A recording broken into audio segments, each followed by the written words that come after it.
Yes, so ẹ kú dédé àsìkò yìí, ṣé dáadáa ni mo bá yín torí dáadáa àti àlàáfíà lèmi Alase Nimi tí mo wà.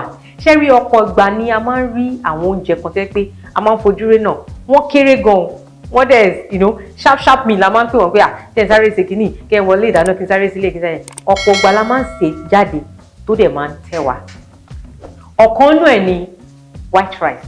One of it is white rice.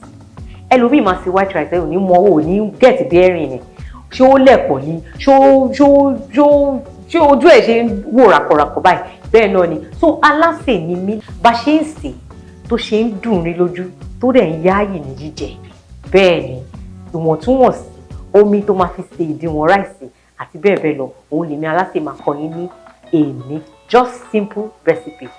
Nǹkan ta nídìí ojú òróró àlùbọ́sà àti ìrẹsì wa. Let's get started.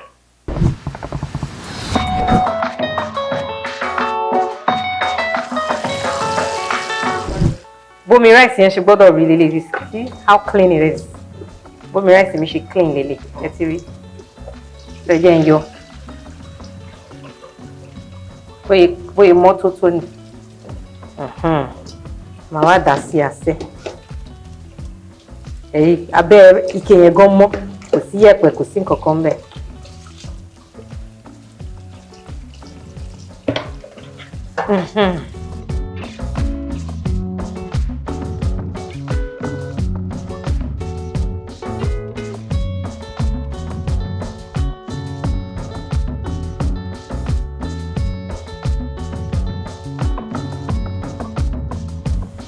Be careful, má lọ ta.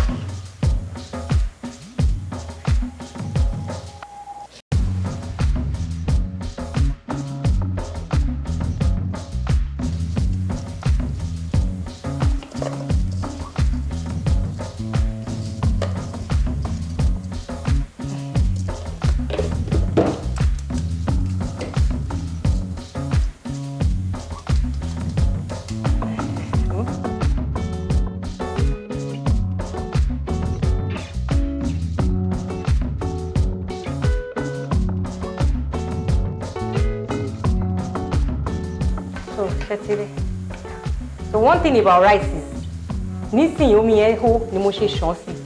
Ṣé rí rice mi ẹ rí level tó wà ẹ ti ró mi. A máa wá lò iná yẹn. Iná yẹn sí mi need kó pọ̀ jù. A máa wá lò to the barest minimum. A máa wá cover báyìí.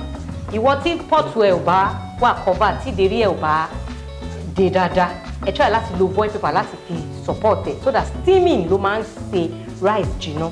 So ẹ jẹ́ ká lọ báyìí.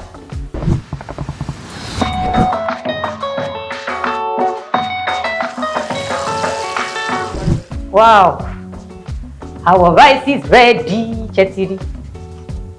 No, kò bá jẹ́ non-stick pot lẹ́ ń lò àbí pot tó máa ń jẹ́ kí nǹkan jóná tẹ́ bá ṣe rice yín báyìí ẹ ti rí abẹ́ ò ní lẹ̀ mọ́lẹ̀ kò ní lẹ̀ pọ̀ ẹ ti rójú ẹ̀ bóyá ń shine.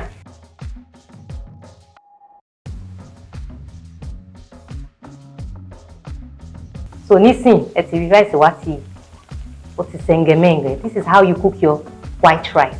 Ẹ dẹ̀ lè fi jẹ any soup of your choice. Òun lélẹ̀ ẹ ti rí kò lẹ̀ pọ̀ kò mọ́lù together. So that's how it is.